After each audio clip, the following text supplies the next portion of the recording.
नाम राहुल कुमार शर्मा है। मैं फिजिक्स फैकल्टी हूँ और मेरा टीचिंग एक्सपीरियंस 6 ईयर है। और आज हम लोग स्टडी करने वाले हैं प्रोजेक्टाइल मोशन। प्रोजेक्टाइल मोशन काफ़ी छोटा टॉपिक है, बट इसके प्रॉब्लम्स मेंस और नीट दोनों में आते हैं। प्रॉब्लम काफ़ी इंपॉर्टेंट टॉपिक भी है और आज हम लोग इसको सीखेंगे भी टॉपिक को। तो चलिए शुरू करते हैं हम अपने टॉपिक को। प्रोजेक्टाइल मोशन को शुरू करने से पहले कुछ बेसिक पॉइंट्स हैं जिनका हम ध्यान रखें तो आसानी से प्रॉब्लम को हम सॉल्व कर लेंगे। तो चलिए उस पॉइंट को पहले हम लोग देख लेते हैं एक बार। तो पहला पॉइंट होगा कि आप हमेशा कोऑर्डिनेट सिस्टम का ध्यान रखें। जब कभी प्रॉब्लम को बनाते हैं तो सबसे पहला आप कोऑर्डिनेट सिस्टम बना लें। ठीक, तो पहला हो गया आपको कोऑर्डिनेट बनाना होगा। ठीक, तो कोऑर्डिनेट सिस्टम हम बना लेंगे। ठीक, नेक्स्ट पॉइंट क्या होगा कि आप वेलोसिटी और एक्सेलरेशन को एक्स तथा वाई कंपोनेंट में ब्रेक कर लो। ठीक, यानी रिजॉल्विंग अगला होगा। लेकिन रिजॉल्विंग किसका करना है? वेलोसिटी एंड एक्सेलरेशन दोनों का करना है।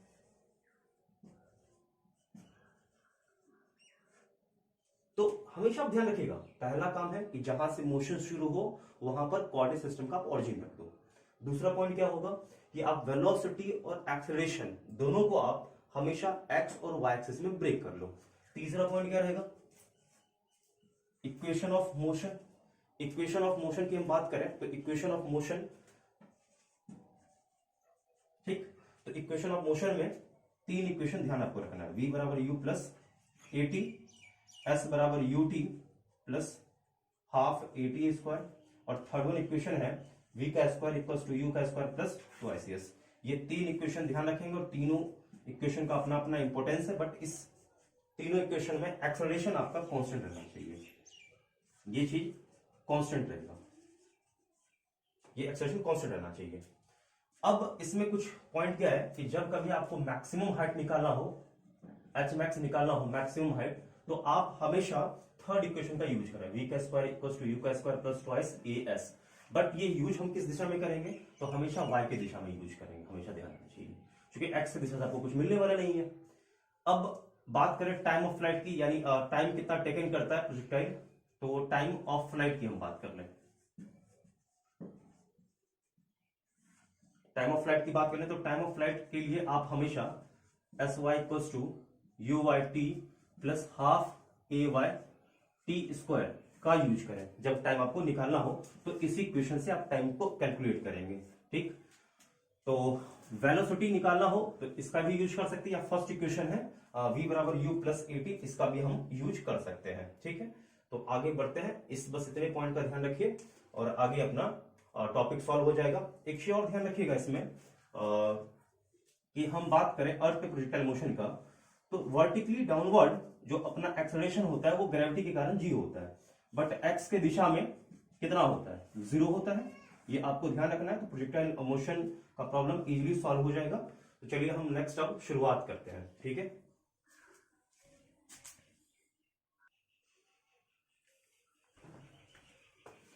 चलिए कंटिन्यू करते हैं हम लोग।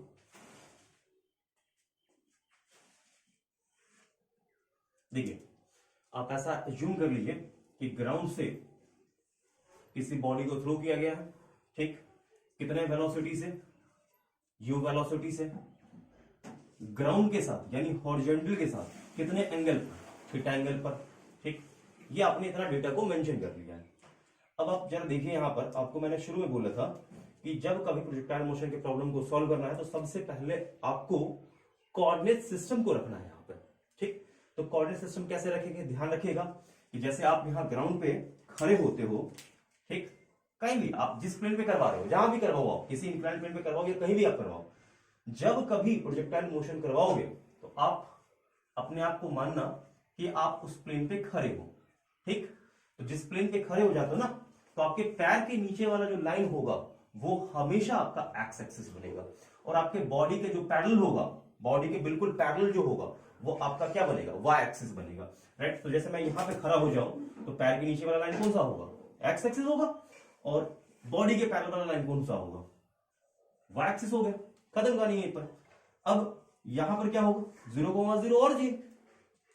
अब बॉडी यहां से यहां चल के आता है तो एक्स की दिशा में कुछ ना कुछ तो दूरी चला है, हमने कितना मान लिया? r मान लिया, और y की दिशा में देखो तो ये पहले भी 0 पर था और फिर से एक्सेस पे आ गया, तो जैसे ये x एक्सेस पे आया तो y वाला कोऑर्डिनेट बिकम्स कितना 0 हो जाएगा, राइट। चलिए अब हम कुछ डेटा है जिसका हम कैलकुलेशन करेंगे, तो उस डेटा को निकाल लेते हैं। जैसे कि पहला होगा डिस्प्लेसमेंट की बात करें तो पहला अपना डिस्प्लेसमेंट है x की दिशा में, तो डिस्प्लेसमेंट कैसे निकालते हैं, फाइनल पोजीशन और माइनस इनिशियल पोजीशन, तो फाइनल पोजीशन r और माइनस इनिशियल कितना 0, तो x की दिशा में डिस्प्लेसमेंट अपना r आ गया, राइट। अब हम बात करते हैं y की दिशा का, तो y की दिशा का फाइनल पोजीशन 0, इनिशियल भी कितना है 0, तो कितना आ गया डिस्प्लेसमेंट 0 आ गया, राइट। अब हम आगे बात करें थोड़ा सा वेलोसिटी की बात करते हैं, ठीक। तो आपको मैंने शुरू में बोला था कि वेलोसिटी को आप हमेशा x और y कंपोनेंट में ही तोड़ लेंगे, बिना तोड़े संभव ही नहीं है, क्योंकि अपना इक्वेशन ऑफ मोशन केवल और केवल स्ट्रेट लाइन के लिए वैलिड है, ठीक। तो चलिए वेलोसिटी को हम कंपोनेंट में तोड़ लेते हैं। तो पहला कंपोनेंट होगा x की दिशा का और दूसरा कंपोनेंट क्या होगा y की दिशा का होगा, तो x वाला कितना हो जाएगा u cos थीटा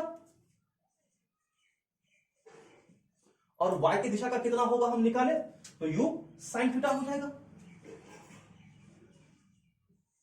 चलिए हमने वेलोसिटी निकाल लिया, तो x वाला हमें कितना मिला u cos थीटा और y वाला कितना मिला u sin थीटा, वेलोसिटी हमें मिल चुका है। और अगला जो डेटा है हमें निकालना है वो है हमारा एक्सेलरेशन। एक्सेलरेशन की बात करें तो x की दिशा का और y की दिशा का दोनों हमें लिखना है यहां पर।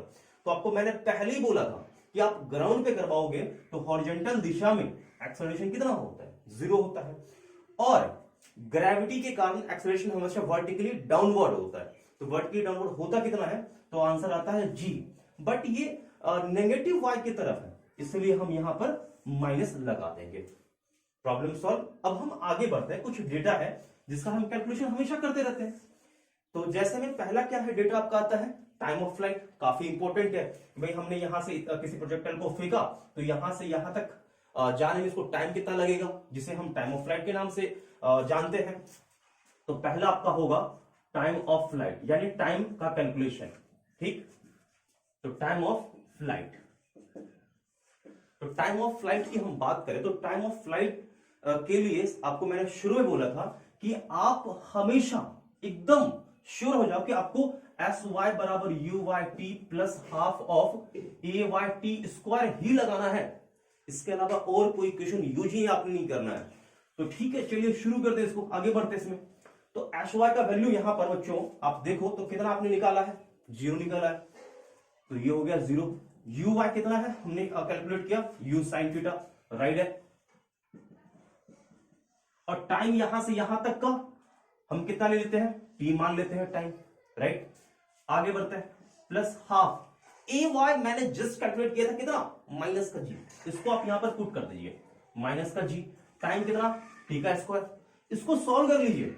इसको सॉल्व करेंगे तो आप ऐसा समझो कि क्या होगा, इसको सॉल्व हम करें तो कुछ नहीं यू साइन थीटा, ठीक, इसमें से एक टी कॉमन आ जाएगा, तो टी को हम दोनों में से कॉमन कर लेते हैं ना एक टी को, तो क्या आ जाना चाहिए, इसको आप कॉमन कर सकते हो, यहां पर टी को कॉमन करो तो दोनों में से एक टी को मैं कॉमन कर लेता हूं, ठीक है।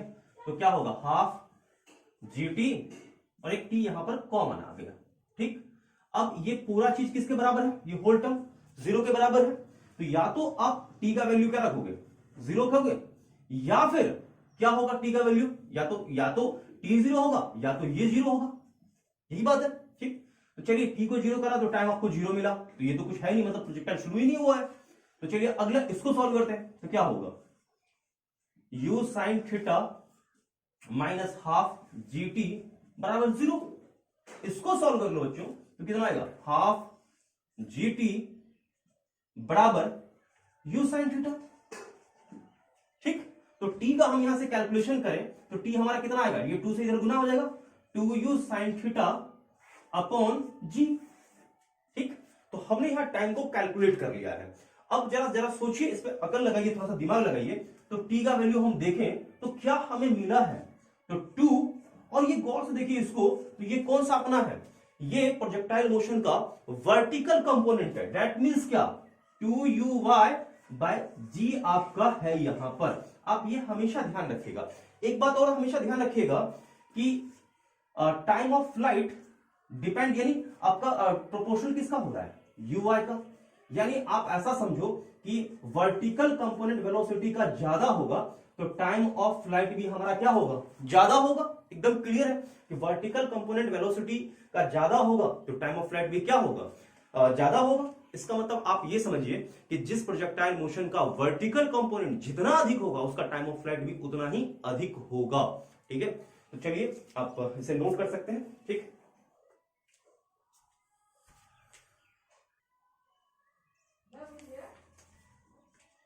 चलिए अगला जो हमारा पॉइंट है वो हमारा है मैक्सिमम हाइट का कैलकुलेशन। ठीक है, तो चलिए हम मैक्सिमम हाइट की बात कर लेते हैं।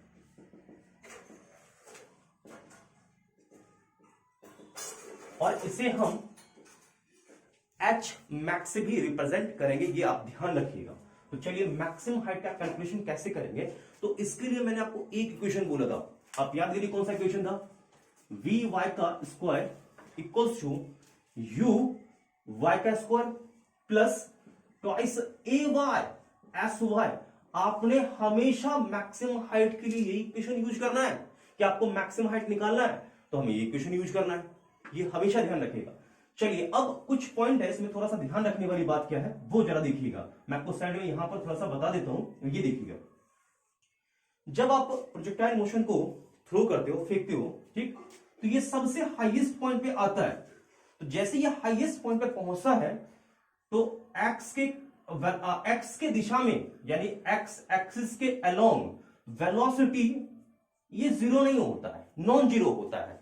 ठीक, बट ये हाईएस्ट पॉइंट पर, जहां पर ये सबसे हाईएस्ट पॉइंट है, ग्राउंड से सबसे ऊपर वाला पॉइंट है, यहां की हम बात करें, ठीक है, तो इस पॉइंट पर vertical component velocity, vertical component of velocity कितना हो जाता है, जीरो हो जाता है। ये ध्यान रखें।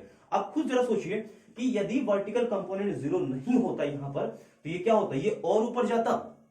ठीक, तो ये इसी पॉइंट से, मतलब ये सबसे हाईएस्ट वाला पॉइंट है, इसका मतलब डेफिनेटली वर्टिकल कंपोनेंट जो वेलोसिटी का होगा वो क्या होगा, अपना जीरो होगा।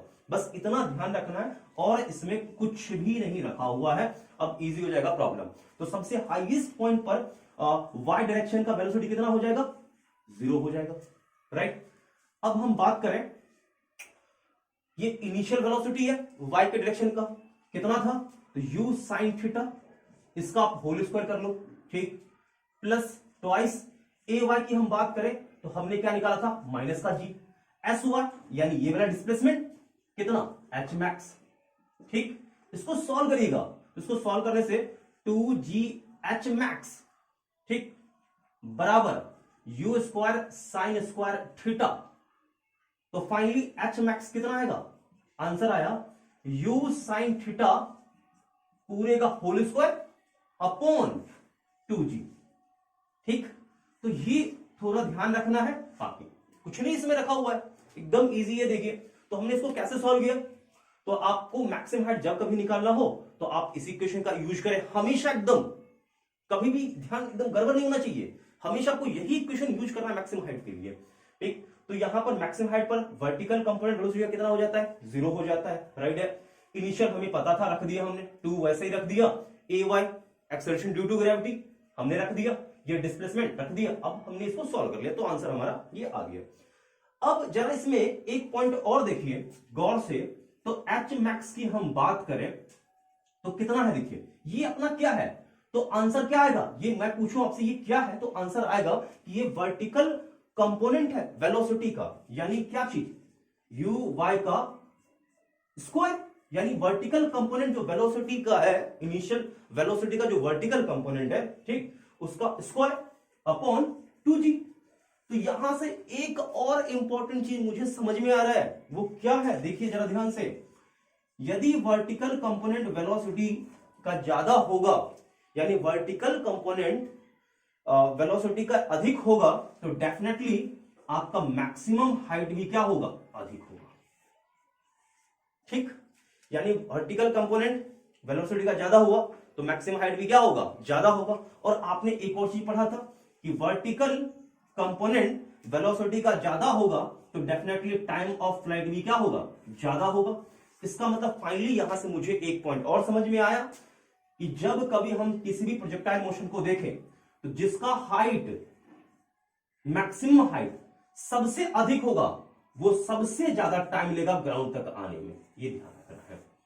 यानी आप किसी प्रोजेक्टाइल मोशन को फेंकते हो तो ये ध्यान रखना कि जितना ज्यादा हाइट होगा, जितना ज्यादा हाइट होगा वो प्रोजेक्टाइल मोशन उतना ही अधिक टाइम भी लेगा।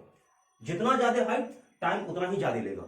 अब ये कितना, मान लो जैसे ये हाइट यहां पर मैं एक और फेंकता हूं, अब ये काफी दूर आके यहां पे गिरा, मैं पूछूं आपसे कि भाई ये 1 नंबर और ये 2 नंबर कौन सा ज्यादा टाइम लेगा, 2 नंबर वाला कि 1 नंबर वाला? तो आप हमें चेक क्या करना होगा, हाइट को चेक करना होगा। हाइट को जब हम चेक करेंगे तो 1 नंबर वाले का हाइट क्या मिलेगा, ज्यादा मिलेगा, और 2 नंबर वाले का हाइट क्या मिलेगा, कम मिलेगा। तो जिसका हाइट ज्यादा होगा उसका टाइम भी क्या होगा, ज्यादा होगा।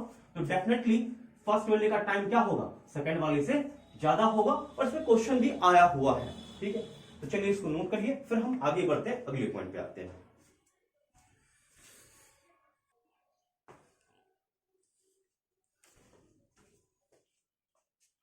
अगला हमारा पॉइंट है रेंज कैलकुलेशन, ठीक। तो हम बात कर ले थोड़ा सा रेंज की, तो ये रेंज है क्या, ठीक।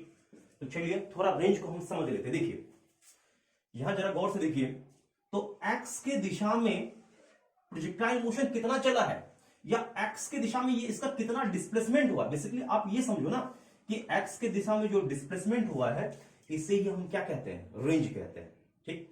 मतलब मैंने क्या बोला कि एक्स के दिशा में कितना डिस्प्लेसमेंट हुआ है, इसी को हम रेंज कहते हैं। आप ये ध्यान रखिएगा, ठीक है। तो चलिए हम इस पर थोड़ा सा दिमाग लगाते हैं। तो रेंज निकालना है, तो रेंज निकालने के लिए कौन सा, एक्स की दिशा का है, तो डेफिनेटली हम एक्स की दिशा का डिस्प्लेसमेंट वाला इक्वेशन यूज करेंगे। तो एक्स की दिशा का डिस्प्लेसमेंट का इक्वेशन क्या होगा, S X equals to U X into T plus half A X T square, right है क्या। चलिए एक्स की दिशा में यहां से यहां तक का डिस्प्लेसमेंट रेंज कहला रहा है, यानी यहां से यहां जो आप चल रहे हो, यहां से यहां आ रहे हो, ये डिस्प्लेसमेंट क्या है, रेंज है। तो चलिए कितना आपने चला, आर चला। यू एक्स की बात कर ले तो कितना है, यू कॉस थीटा, टाइम कितना लगा, टी लगा। अब आपको मैंने शुरू में ही बोला था कि एक्स के दिशा में एक्सेलरेशन हमारा कितना होता है, 0 होता है। तो चेक कर दिया 0 से, तो लिख के भी कोई फायदा नहीं है। तो चलिए इसको हम थोड़ा सा सॉल्व करते हैं। तो आर बराबर क्या होगा, यू कॉस थीटा। अब याद करिएगा, ठीक है, अब थोड़ा सा याद करिएगा, यहां से यहां तक प्रोजेक्टाइल को आने में जो टाइम लगता है वो आपने टाइम निकाला था, और उसका हमने नाम क्या रखा था, टाइम ऑफ फ्लाइट, और उसका वैल्यू कितना था, 2u sin थीटा बाय जी, ठीक। चलिए गुना करते हैं इसको, तो गुना करते हैं क्या होगा, देखिए u इंटू यू का स्क्वायर, राइट है। अब साइड में क्या हमारा बचा, 2 sin थीटा, ठीक, और इंटू में क्या बचा इधर, cos थीटा, बाय में क्या रहा, जी रहा, ठीक। तो चलिए इसको हम फर्दर थोड़ा सा सॉल्व कर लेते हैं। तो क्या होगा हमारा यू स्क्वायर, और आपको पता होगा sin 2a का फॉर्मूला, sin 2a का फॉर्मूला क्या होता है, मैं यहां पर लिख देता हूं कि sin 2a का फॉर्मूला होता है 2 sin a into cos a होता है। तो उसी फॉर्मूला को आप यूज करिए और इसको छोटा कर दीजिए, तो ये कितना हो जाएगा, सीधा sin 2 थीटा बाय जी। तो ये आप ध्यान रखिएगा, ये हमारा रेंज का फॉर्मूला है, कितना आ गया, u square sin 2 theta upon g आ चुका है। चलिए इसको नोट किया जाए।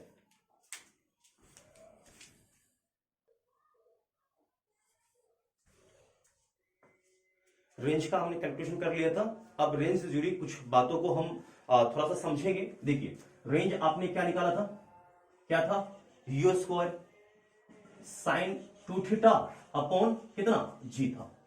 तो जरा अकल लगाना है और इसको थोड़ा सा और इसको सोचना है।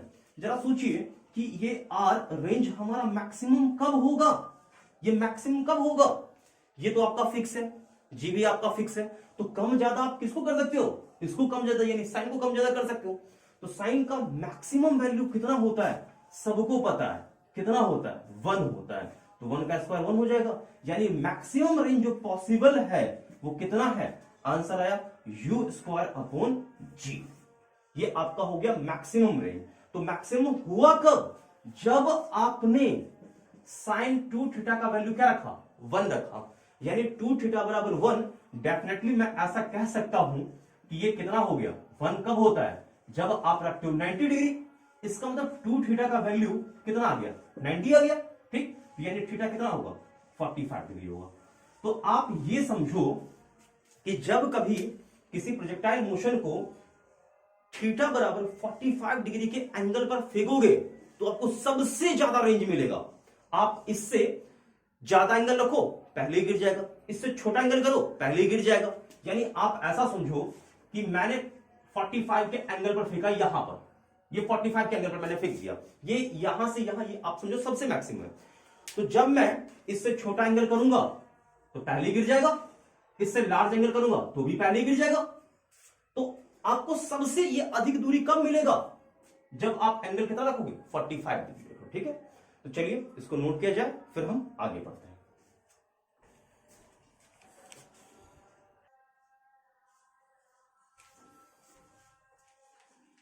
देखिए अब हमारा अगला टॉपिक है वेलोसिटी एट एनी इंस्टेंट। हम किसी भी समय पर प्रोजेक्टाइल मोशन का जो वेलोसिटी होगा हम उसका कैलकुलेशन करेंगे। तो चलिए देखिए हम इसका कैलकुलेशन कैसे करेंगे वो हम इसको थोड़ा समझते हैं। देखिए तो आप ऐसा समझो कि किसी भी प्रोजेक्टाइल मोशन को आपने यहां से फेंक दिया, ठीक, यहां से आके यहां पहुंचा, राइट है। तो आपने फेंका कितने से था, यू से फेंका था। जब ये यहां पहुंचेगा इस समय, तो इस समय यहां पर मैंने वेलोसिटीज का क्या मान लिया, v मान लिया। अब ये कुछ भी हो मुझे क्या पता, मैं इसका कैलकुलेशन करूंगा। अब इसका जो कैलकुलेशन होगा वो कैसे होगा आप ये समझिए। देखिए इसके दो कंपोनेंट्स होंगे, एक कंपोनेंट होगा x वाला और एक कंपोनेंट क्या होगा, y वाला होगा, ठीक। तो जरा अब इसको हम समझते हैं। देखिए x वाला कंपोनेंट कितना होगा, तो x वाला कंपोनेंट की हम बात करें किसी भी टाइम t पर निकालेंगे x वाला कंपोनेंट वेलोसिटी का, तो कितना आएगा, vx बराबर ux plus ax into T. तो चलिए vx बाद का है यानी किसी भी टाइम t पर है, ठीक। ये ux, तो आपने ux कितना देखा था, u cos theta, plus ax की हम बात करें तो ये चीज हमारा क्या होता है, 0 होता है। तो आप ये समझो यहां पर कि x वाला देखो कंपोनेंट क्या आया, जितना शुरू में था उतना ही क्या है, बाद में है। यानी कहने का मतलब है कि आप यहां से लेकर यहां तक आ जाओ, यानी यहां से लेकर मैं यहां तक चलूं तो किसी भी पॉइंट पर x वाला कंपोनेंट वेलोसिटी का चेंज नहीं होगा। x वाला हमेशा शुरू में जितना था उतना ही रहेगा। इसका मतलब मुझे यह समझ में आया कि प्रोजेक्टाइल मोशन में वेलोसिटी का x कंपोनेंट कभी भी चेंज नहीं होता है। मैंने क्या बोला कि प्रोजेक्टाइल मोशन में वेलोसिटी का x वाला कंपोनेंट कभी भी चेंज नहीं होता। मैं यहां निकालूं, यहां निकालूं, यहां निकालूं, कहीं भी निकालूं, वो कभी भी चेंज नहीं होगा, ठीक है। तो चलिए हम आगे निकालते हैं, वी वाई निकालते हैं। तो वी वाई की बात कर ले, तो वी वाई की बात करें तो वी वाई बराबर क्या होगा, यू वाई प्लस क्या होगा, ए वाई टी, ठीक है। तो इसकी हम बात करें तो क्या होगा, देखिए वी वाई के लिए, तो वी वाई किसी भी टाइम टी पर बाद का वेलोसिटी है।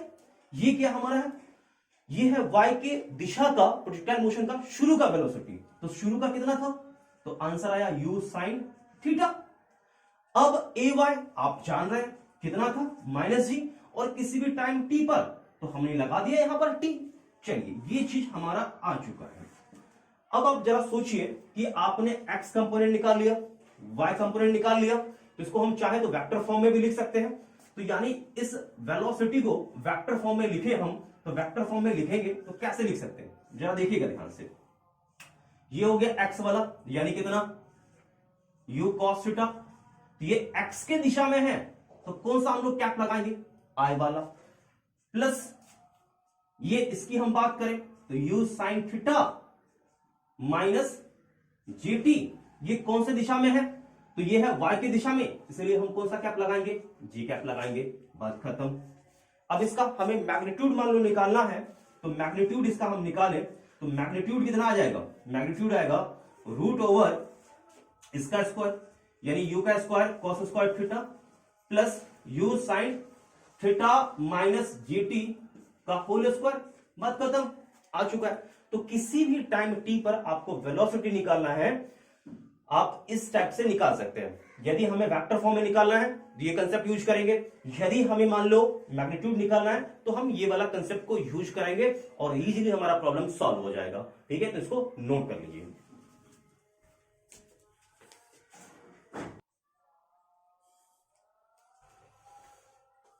चलिए अब हम लोग प्रोजेक्टाइल मोशन के कुछ प्रॉब्लम्स को सॉल्व करेंगे। छोटा मोटा प्रॉब्लम है उसको देखते हैं, जिससे हमारा पीछे का जो पढ़ा हुआ कॉन्सेप्ट है वो भी रिवाइज हो जाएगा। ठीक है, तो शुरू करते हैं। चलिए पहला प्रॉब्लम देखिए। जैसे मान लीजिए हमने एक बॉल लिया, इसको हमने थ्रो किया और इसे हमने मान लो थ्रो किया है 40 मीटर पर सेकेंड से। ठीक है, और कितने एंगल पर? 30 डिग्री के एंगल पर। ठीक है, तो मैं आपसे बोलूं कि मान लो मुझे निकालना है टाइम कितना लगेगा यहां से यहां जाने में। ठीक, दूसरा पॉइंट कि यहां पर रेंज कितना होगा, यानी ये वाला डिस्टेंस रेंज कितना होगा। और तीसरा पॉइंट मैं बोलूं कि यहां पर मैक्सिमम हाइट कितना होगा ये बताओ। और तीसरा वेलोसिटी आप बताइए, टी बराबर velocity at T equals to 2 second. ये इन डेटा को मान लो मुझे कैलकुलेशन करना है। ठीक है, तो पहला क्या है? टाइम फ्लाइट निकालना, दूसरा क्या है? रेंज निकालना, तीसरा क्या है? मैक्सिमम हाइट का कैलकुलेशन करना, और चौथा क्या है? टी बराबर 2 सेकेंड पर वेलोसिटी कितना होगा इसका कैलकुलेशन। तो चलिए देखिए, इस प्रकार का प्रॉब्लम कभी आ जाए तो इसको कैसे सॉल्व करेंगे वो चलिए समझते हैं हम। देखिए, तो पहला तो देखिए अपना बेसिक कंसेप्ट है, आप उसको फॉलो करिए जो मैंने आपको समझाया था। क्या है कि आप पहले कोऑर्डिनेट सिस्टम को रख लो, यहां पर हो गया। चलिए हमने रख लिया, ये कौन सा एक्सिस? वाई एक्सिस, और ये वाला एक्स एक्सिस। यहां पर क्या होगा? 0 0 होगा। यहां की हम बात करें तो यहां क्या होगा? एक्स की दिशा में कितना चला है? आर चला है, और वाई की दिशा में कितना? 0। यानी एक्स की दिशा वाला क्या बनेगा हमारा? रेंज बनेगा। तो चलिए पहला क्या था हमारा? टाइम निकालना। तो इजीली हम टाइम निकाल लेंगे, और टाइम के लिए मैंने आपको शुरू में एकदम समझा रखा क्लियर कि आप आंख बंद करके सीधा एस वाई बराबर u Y T plus half of a Y T square ही लगाओ। अब जरा खुद सोचो, मुझे एस वाई निकालना है, तो एस वाई के लिए हम क्या करेंगे जरा देखिए यहां ध्यान से। तो एस वाई क्या होगा?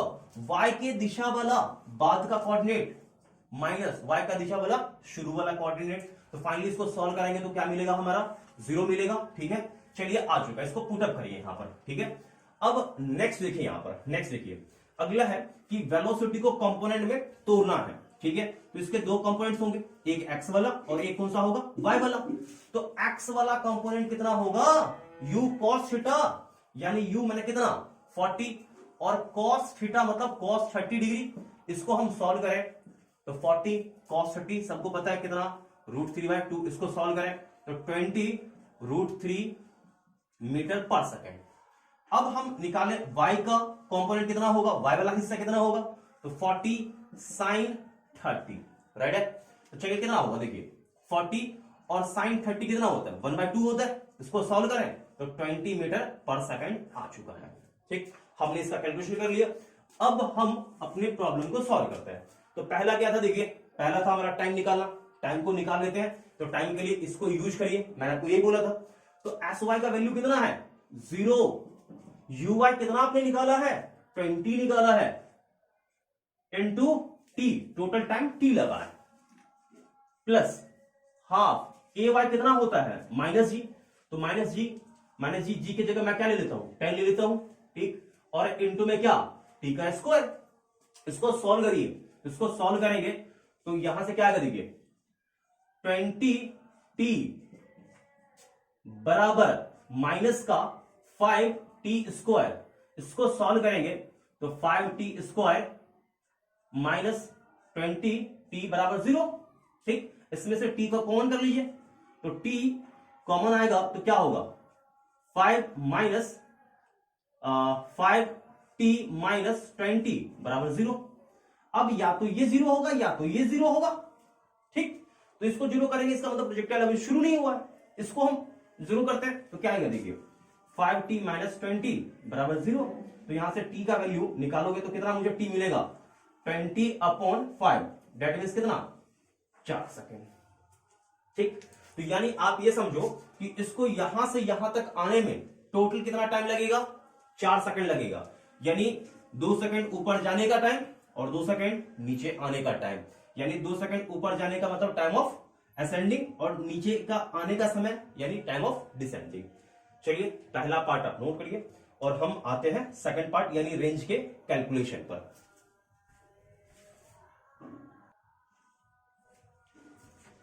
चलिए देखिए, तो टाइम ऑफ फ्लाइट को हमने निकाल लिया था। ठीक, एक देखिए दूसरा आपका तरीका है कि आप फॉर्मूला को याद रखते हैं तो उससे भी आपका टाइम ऑफ फ्लाइट आ जाएगा। तो हमने क्या देखा था उस समय, देखिए टाइम ऑफ फ्लाइट का फंडा 2u sin theta upon g, यानी कहने का मतलब क्या है कि 2u sin थीटा मतलब कौन सा component, vertical component by g। ठीक, तो 2 वर्टिकल कंपोनेंट मैंने निकाला था, तो यानी कितना 40 cos 30 x वाला, 40 sin 30 कौन सा y वाला। तो मुझे चाहिए क्या चीज, मुझे क्या चाहिए 40, ठीक, और sin थीटा यानी कौन सा sin 30। इसको सॉल्व कर लिए, बाय में जी कर दीजिए, कितना आ जाएगा देखिए 2 इंटू 40 साइन 30 कितना 1/2 अपॉन जी का वैल्यू कितना हम लोग लेंगे 10 ले लेते हैं। चलिए इसको सॉल्व करिए, काटाकुटी करिए, तो ये कटने के बाद कितना आ जाएगा 4 सेकंड। तो आप जो मैंने आपको प्रोसेस बोला था उससे बनाओ, या आपको ये फॉर्मूला याद रहता है तो इससे डायरेक्ट आप निकालो, कुछ नहीं करना है। यानी क्या करना है, जो आपका y वाला वेलोसिटी का कंपोनेंट है शुरू का, उसका 2 गुना करिए और जी से डिवाइड मार दीजिए। यानी y वाला कंपोनेंट हमने निकाल लिया, उसका 2 गुना किया और जी से डिवाइड मार दिया, मुझे टाइम ऑफ फ्लाइट मिल जाएगा। चलिए, तो टाइम ऑफ फ्लाइट अपना आ चुका है। अब आगे देखिए हम बात करते हैं रेंज की। तो रेंज कैसे निकालेंगे, देखिए तो रेंज के लिए आपको मैंने क्या बोला था कि पहला तरीका है कि या तो आप फॉर्मूला को याद कर लो, ठीक, या फिर जो प्रोसेस बोला था उससे आप बना लो। तो क्या आएगा देखिए u square sine 2 theta upon g, ठीक है। तो यू स्क्वायर मीन्स क्या 40 का स्क्वायर यानी 40 इंटू 40, और साइन 2 थीटा यानी इसका 2 गुना करो, यानी साइन 60 यहां पे आपको रखना है। तो साइन 60 अपॉन जी मैंने कितना 10।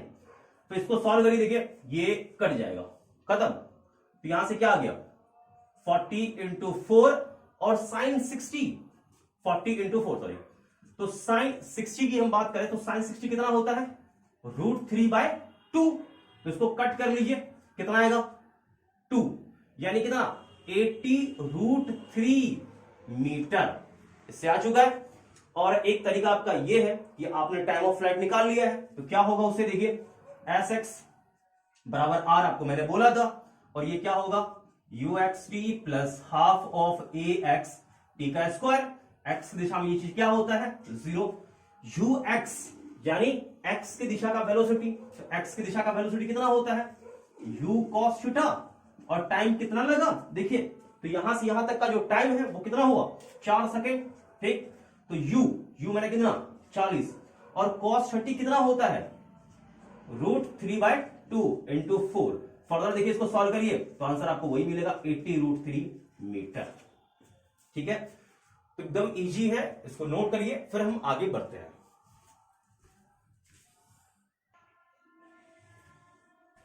चलिए शुरू करते हैं। अगला जो हमारा पार्ट है वो है मैक्सिमम हाइट का कैलकुलेशन। तो इसके लिए देखिए मैक्सिमम हाइट के लिए या तो आप फॉर्मूलों को याद कर लीजिए, और या फॉर्मूला आप याद नहीं करते हैं तो जो आपको मैंने बेसिक कंसेप्ट सिखाया था उसको फॉलो करिए और सॉल्व कर लीजिए। देखिए आपका फॉर्मूला क्या था कि मैक्सिमम हाइट जब कभी हमें निकालना हो तो हम क्या यूज करेंगे you square sine square theta upon 2g, right. तो इसका मतलब यू स्क्वायर यानी 40 का स्क्वायर, तो 40 इंटू 40, इसका स्क्वायर कर लो साइन 30 का स्क्वायर, तो साइन 30 यानी 1/2 का स्क्वायर कितना हो जाएगा 1/4 अपॉन 2 इंटू जी माने कितना 10। इसको सॉल्व करिए, ये कट जाएगा, ये भी यहां से कट जाएगा, खत्म। और इसको काटेंगे कितना आएगा 20 मीटर, ठीक है। तो एकदम इजी देखिए प्रॉब्लम है, ज्यादा ये टफ नहीं है, इसको थोड़ा सा बस समझना है, आसानी से ये हमारा प्रॉब्लम सॉल्व हो जाएगा। अब देखिए हम दूसरा तरीका हम निकालते हैं। दूसरा तरीका हमारा क्या था कि जब आप किसी भी प्रोजेक्टाइल को थ्रो करते हैं, फेंकते हैं, तो सबसे हाईएस्ट पॉइंट पर वर्टिकल कंपोनेंट वेलोसिटी का कितना हो जाता है 0 हो जाता है, ठीक है। तो चलिए हम यही कंसेप्ट हम लगाएंगे, इससे भी हमारा आंसर बिल्कुल वही आने वाला है।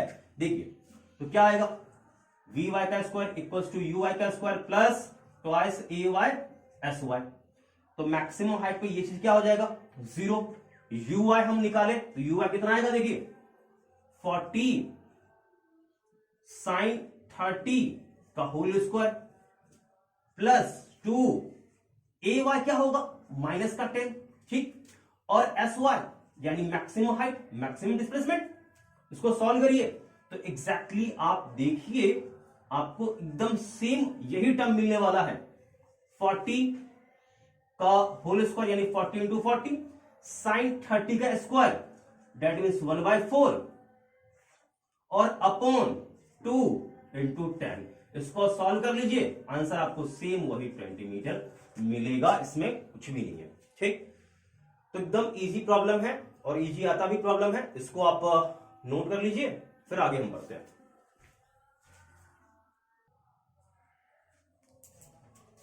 चलिए देखिए अगला हमारा जो पॉइंट का कैलकुलेशन है वो है वेलोसिटी आपको कैलकुलेट करना है t बराबर 2 सेकंड पर।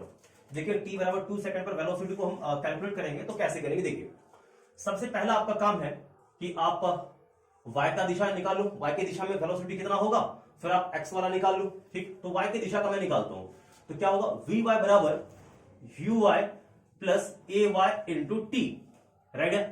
तो vy मुझे पता नहीं है, मैं इसको ऐसे ही छोड़ रहा हूं, uy कितना होगा u साइन थीटा प्लस ये कितना होगा माइनस का g और इंटू में टाइम कितना 2, तो u साइन थीटा मैंने कितना 40 और साइन थीटा मतलब साइन 30 और साइन 30 कितना होता है 1/2, ठीक, माइनस का g यानी कितना 10 इंटू 2, इसको सॉल्व करिए तो 20 और ये भी कितना ये 2 हो जाएगा ना, तो ये भी कितना 20, इसको सॉल्व करिए कितना आ जाएगा, देखिए 0 आ जाएगा। यानी ये 0 होने का मतलब ये तो श्योर हो चुका है कि ये अभी कहां पर होगा, तो ये सबसे हाईएस्ट वाले पॉइंट पर होगा। सबसे हाईएस्ट वाले पॉइंट पर क्या होता है, वर्टिकल कंपोनेंट वेलोसिटी का कितना हो जाता है 0 हो जाता है, ठीक है। अब x की बात करें तो x कंपोनेंट कभी भी चेंज नहीं होता है, हमने यही चीज सीखा था। तो x वाला कंपोनेंट कितना होगा शुरू के बराबर होगा, वो तो कभी चेंज ही नहीं होता है। तो कितना आ जाएगा देखिए 40 और cos 30, ठीक, 40 cos 30 कितना होता है, तो आंसर आएगा √3/2 होता है। इसको सॉल्व करें कितना आएगा 20√3 मीटर पर सेकेंड। एकदम सिंपल था ये चीज, ठीक है। तो इन सभी पार्ट को नोट करिए। अब थोड़ा सा और हम कुछ नया कंसेप्ट सीखेंगे इस प्रोजेक्टाइल मोशन में।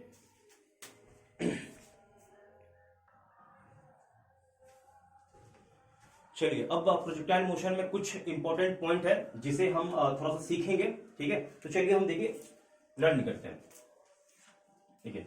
जब कभी आप किसी गेंद को थ्रो करते हैं तो ये यहां पे आके गिरता है, ठीक। तो अभी मैं इस पॉइंट पर वेलोसिटी निकालूं तो टेंजेंट खींच लेते हैं, यहां पर ऐसा होगा, यहां पर वेलोसिटी का सेंस इस तरफ होगा, यहां पर चाहिए तो यहां पर खींच लेते हैं टेंजेंट। तो इस तरफ यहां वेलोसिटी ऐसा v1 कर लीजिए, इसको v2 और इसको v3 हम कर लेते हैं। अब जरा आगे देखिए, अब हम बात करें एक्सेलरेशन की, तो एक्सेलरेशन कितना होगा और किस तरफ होगा, तो एक्सेलरेशन केवल और केवल ग्रेविटी के कारण जी सीधा किस तरफ होगा, नीचे की तरफ होगा। यहां देखिए नीचे की तरफ होगा, यहां भी क्या होगा नीचे की तरफ होगा। तो ये एंगल आप खुद देखिए ये क्या है मोर देन 90, यानी यहां पर एंगल कितना बन रहा है 90 से ज्यादा, यहां पर एंगल एग्जैक्टली 90 और यहां पर एंगल क्या है 90 से कम है। तो कहने का मतलब मेरा यह है कि पूरे कंप्लीट प्रोजेक्टाइल मोशन में केवल एक ऐसा पॉइंट है जहां पर वेलोसिटी और एक्सेलरेशन एक दूसरे पर परपेंडिकुलर होता है। वो कौन सा पॉइंट है, तो सबसे हाईएस्ट वाला पॉइंट है। तो हाईएस्ट पॉइंट पर यानी केवल एक ही बार, यानी यहां से यहां तक के मोशन में केवल एक ही बार प्रोजेक्टाइल मोशन वेलोसिटी और एक्सेलरेशन क्या होता है परपेंडिकुलर होता है। यानी एक ही ऐसा प्रोजेक्टाइल मोशन में पॉइंट मुझे मिलेगा जहां पर वेलोसिटी और एक्सेलरेशन क्या होगा एक दूसरे पर म्यूचुअली परपेंडिकुलर, और वो पॉइंट होगा कहां पर, तो वो पॉइंट कहां होगा सबसे हाईएस्ट पॉइंट पर होगा। ये हमें ध्यान रखना है इस चीज को, ठीक है। तो चलिए हम अब थोड़ा सा और आगे इसमें बढ़ते हैं, तो चलिए देखते हैं। देखिए अब एक छोटा सा प्रॉब्लम और हम लेते हैं इसी से रिलेटेड। देखिए कभी मान लो मेरे से पूछा जाए कि भाई आपने किसी गेंद को फेंका है, ठीक है, तो वेलोसिटी और एक्सेलरेशन कहां पर परपेंडिकुलर होगा, तो आंसर आएगा मैक्सिमम हाइट पर। ठीक, ये ध्यान रखिएगा। चलिए नेक्स्ट पॉइंट हम लोग थोड़ा सा और समझते देखिए। अब आप जरा ऐसा समझिए कि मैंने 3 अलग अलग प्रोजेक्टाइल मोशन लिया है।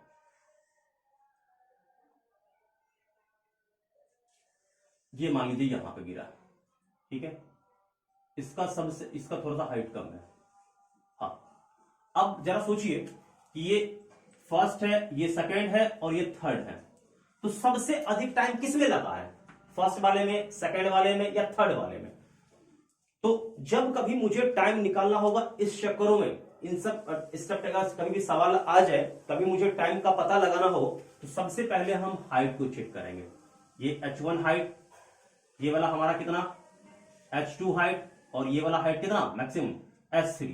तो सबसे ज्यादा किसका हाइट है, h1 का, उससे कम किसका है h2 का, उससे कम किसका है h3 का।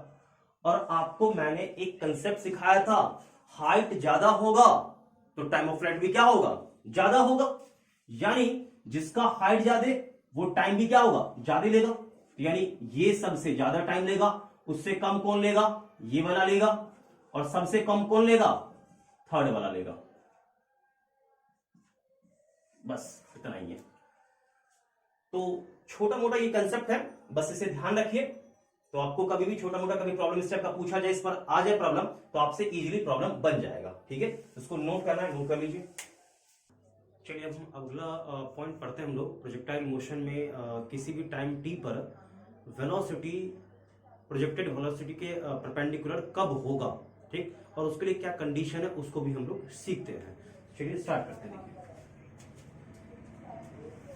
जैसे मान लीजिए यहां पर किसी पार्टिकल को थ्रो किया गया, फेंका गया, यहां से कितने वेलोसिटी से, यू से हमने फेंका है, ठीक, कितने एंगल पर, थीटा एंगल पर। अब जरा समझने वाली बात क्या है, ये आपका क्या है, प्रोजेक्टेड वेलोसिटी है, इसका डायरेक्शन है, तो आप इसको थोड़ा सा आगे कर लीजिए। ठीक, अब किसी भी टाइम टी पर आप ऐसा मान लीजिए कि पार्टिकल यहां पर था और टाइम कितना लग गया, यहां से यहां तक आने में टी टाइम लग गया।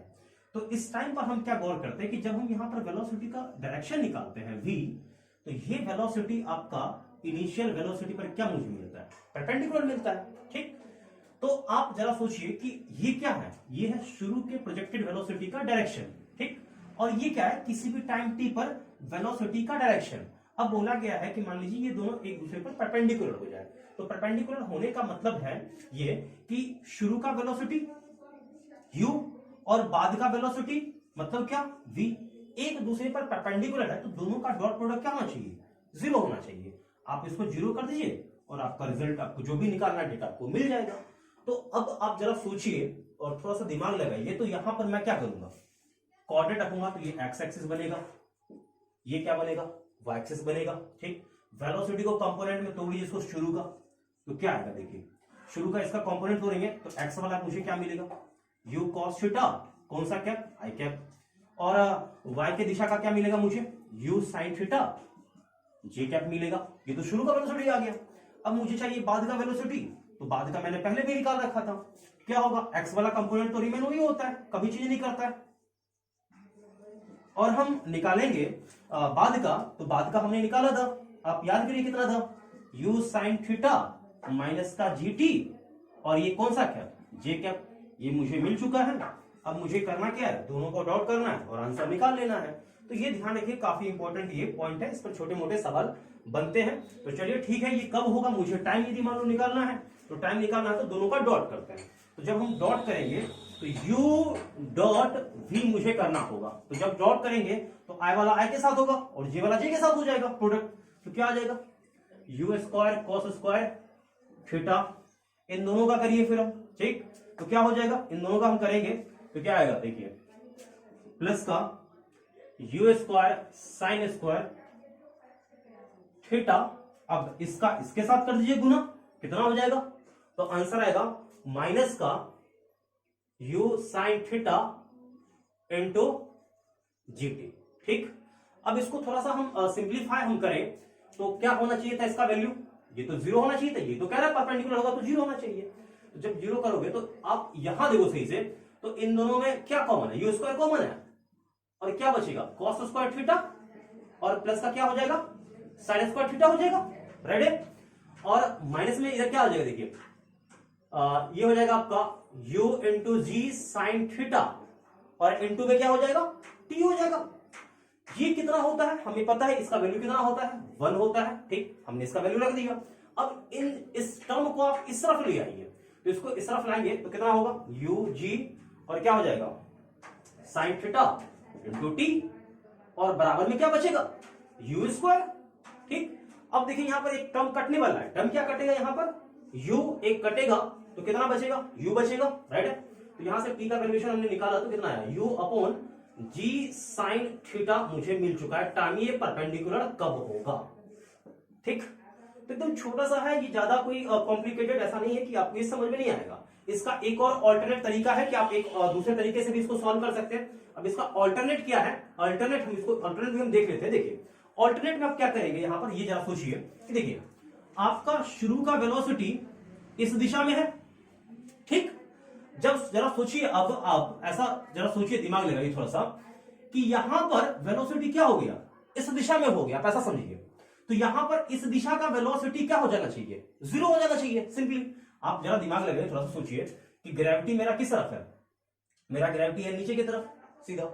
इसका मैं कंपोनेंट निकालूंगा इसके दिशा में तो मुझे कितना मिलेगा, यदि मैं ग्रेविटी का कंपोनेंट मैं निकालूं इसके दिशा में तो मुझे कितना मिलना चाहिए, ठीक। तो मैं जब निकालूंगा इसका इसके दिशा में कंपोनेंट तो मुझे क्या मिलेगा, देखिए ये एंगल क्या होगा 90 माइनस थीटा एंगल हो जाएगा, ये वाला एंगल 90 माइनस थीटा होगा। तो जब आप ये निकालेंगे तो मुझे ये कितना मिलना चाहिए, तो आंसर आएगा ये मुझे मिलेगा जी साइन थीटा मुझे मिलेगा, ठीक है। क्योंकि ये एंगल आपका 90 माइनस थीटा डेफिनेटली एंगल कितना होगा थीटा, तो ये हो जाएगा इस तरफ का इसका कंपोनेंट जी कॉस थीटा, और इस तरफ क्या होगा जी साइन थीटा। तो आपने इसके दिशा का आपने एक्सेलरेशन निकाल लिया, ठीक। तो आप सिंपली ये सोचिए ना कि इस पॉइंट पर मान लीजिए पहुंचते इस दिशा का वेलोसिटी क्या हो जाएगा 0, केवल इधर ही करेगा, ठीक। तो इसका मतलब मुझे ये ऐसा मिला कि इस लाइन के दिशा में बाद का वेलोसिटी क्या हो जाना चाहिए 0 हो जाना चाहिए। शुरू का कितना है तो आपको पता है, शुरू का कितना है u है, ठीक।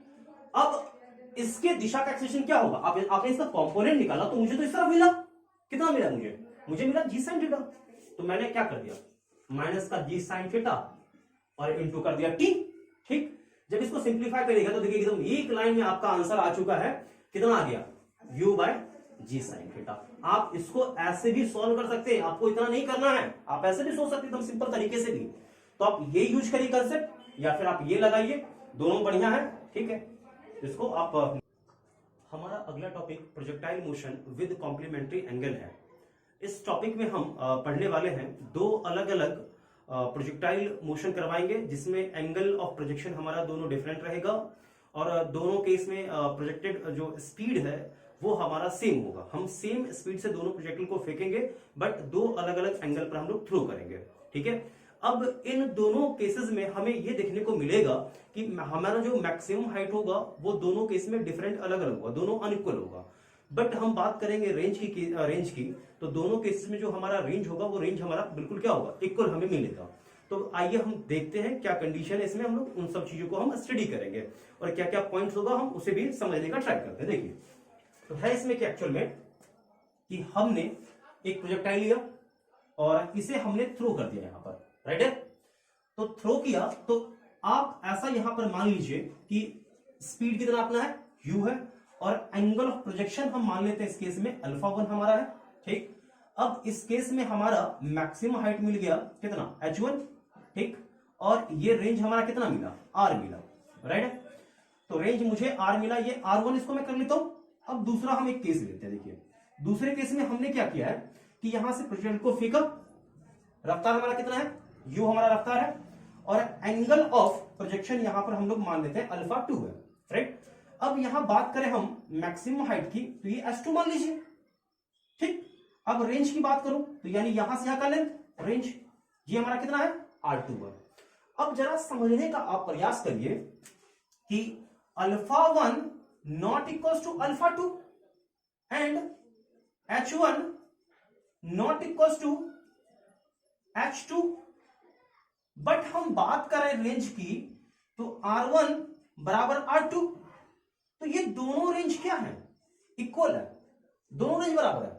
बट आप देखिए दोनों में मैक्सिमम क्या है, अलग अलग एंगल ऑफ प्रोजेक्शन भी क्या है, अलग अलग है। तो मैं दो अलग अलग एंगल पर प्रोजेक्ट करता हूं, बट मुझे दोनों केसेस में रेंज मुझे क्या मिलता है, सेम रेंज मिलता है। ठीक, तो देखिए रेंज जब सेम है तो एक काम करिए, इस केस में भी आप रेंज निकाल लीजिए और इस केस में भी रेंज निकालिए।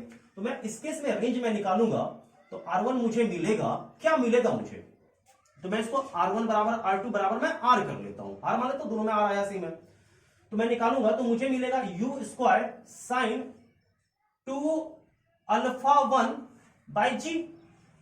और मैं इस केस में रेंज निकालूंगा तो R2 मुझे क्या मिलेगा, मुझे मिलेगा U square sine 2 alpha 2 upon g. मुझे रेंज मिल चुका है। अब ये दोनों रेंज कहा जा रहा है कि इक्वल है, तो आप कुछ नहीं, आप इसको इक्वल कर दीजिए। तो इक्वल बोला गया तो हमने इक्वल कर दिया।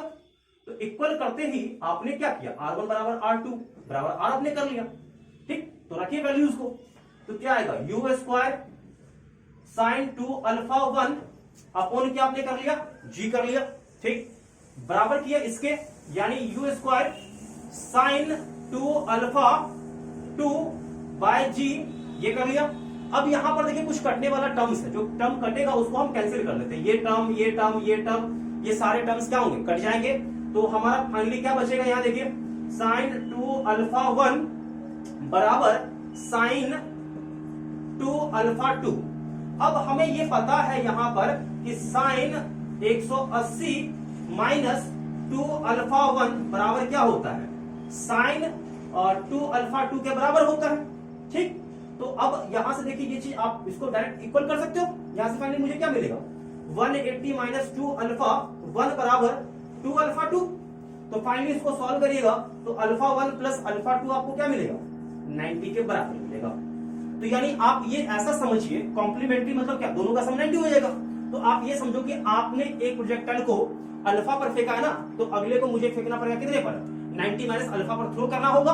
और आप ऐसा करिएगा तो दोनों केसेस में आपको क्या मिलेगा, रेंज दोनों केसेस में बिल्कुल आपको सेम मिलने वाला है रेंज, ये ध्यान रखना है। तो यानी दोनों केसेस में रेंज मुझे सेम मिलने के लिए मुझे इतना समझ में आ गया कि दोनों एंगल का जो सम होना चाहिए, यानी अल्फा 1 प्लस अल्फा 2, वो कितना होना चाहिए, 90 यानी π/2 मुझे मिलना चाहिए। यदि π/2 है तो इसका मतलब आप इतना क्लिक, आपके दिमाग में क्लिक करना चाहिए कि दोनों केसेस में मुझे रेंज क्या मिलेगा, सेम मिलेगा।